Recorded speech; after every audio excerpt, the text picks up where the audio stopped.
कि ये यूनिवर्सिटी में ऐसा क्लिनिकल एक्सपोजर है कि कहीं हुआ ही नहीं है पिछले 100 सालों में। So hey guys, welcome to a new video. My name is Kartikeya and let's get started.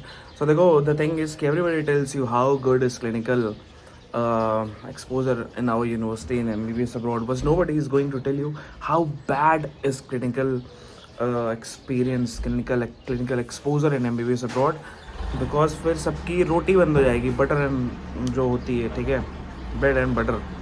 तो द थिंग इज़ कि see you are not going to get ऐसा सिस्टम जैसे इंडिया में मिलता है। ऐसे इंडिया में उन्हें फर्स्ट ईयर में वो कैडावर मिल जाते हैं, फिर कैडावर को आपको डाइसेक्ट करना रहता है। There will be bunch of people who will be watching that. तो द थिंग इज़ वहाँ पे उसके आपको फुल बॉडी की जगह, लाइक जो मेरा एक्सपीरियंस रहा है, बाकी जगह भी रहता है, या वो बॉडी दिखा देंगे एक बार आपको, और उसके पार्ट्स जो होते हैं जैसे small intestine, large intestine, liver, heart, ये सब आप सेपरेटली देख सकते हो, बट इन पे आप कुछ कर नहीं सकते हो। You can just watch them anatomically how they look, okay, that's all. तो you are not going to get ऐसा कि, और वो भी सूचरिंग वाला भी पार्ट भी आ जाए, तो सूचर आप किसी ह्यूमन की स्किन पे नहीं करने वाले हो। सूचर आप में भी पोक या वही पे गए उसके स्किन पे करोगे, क्योंकि उस पर ही कराते हैं वो। और जो मेरे एक्सपीरियंस में हुआ, जो कि हमारी यूनिवर्सिटी में कह रहे थे क्लिनिकल एक्सपोजर बहुत ही अच्छा है। So this is what they mean when they से कि क्लिनिकल एक्सपोजर बहुत ही अच्छा है। सॉरी फॉर द बैकग्राउंड, इतने अच्छे फ्लो में चल रहा हो कि मुझे वीडियो रोकने का मन नहीं हो रहा है। सो या it just passed like every other problem in life.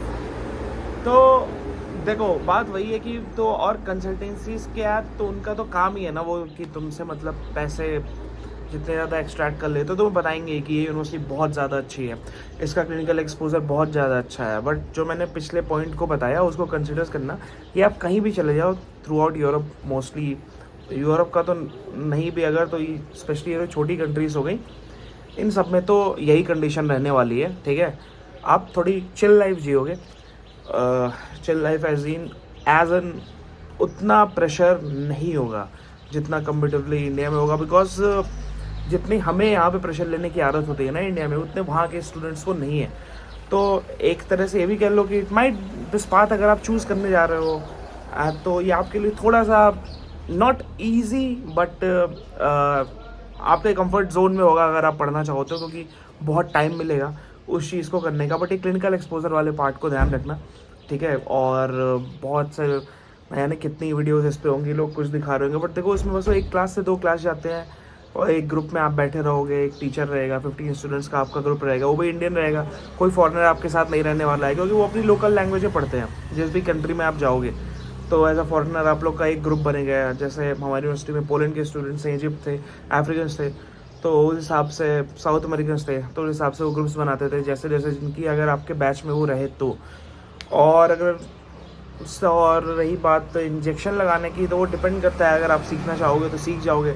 Usually ये सब चीज़ों का ध्यान उधर इंटर्नशिप में देते हैं, और अपने यहाँ थोड़ा ज़्यादा ही क्लिनिकल एक्सपोजर मिल जाता है, तो ये ध्यान रखना। बाकी और वही है कि एजेंट लोग तुम्हें बहुत ल्योर करेंगे कि ये यूनिवर्सिटी में ऐसा क्लिनिकल एक्सपोजर है कि कहीं हुआ ही नहीं है पिछले 100 सालों में। मतलब उनकी जो कन्विंसिंग पावर होती है, दैट्स अनदर लेवल।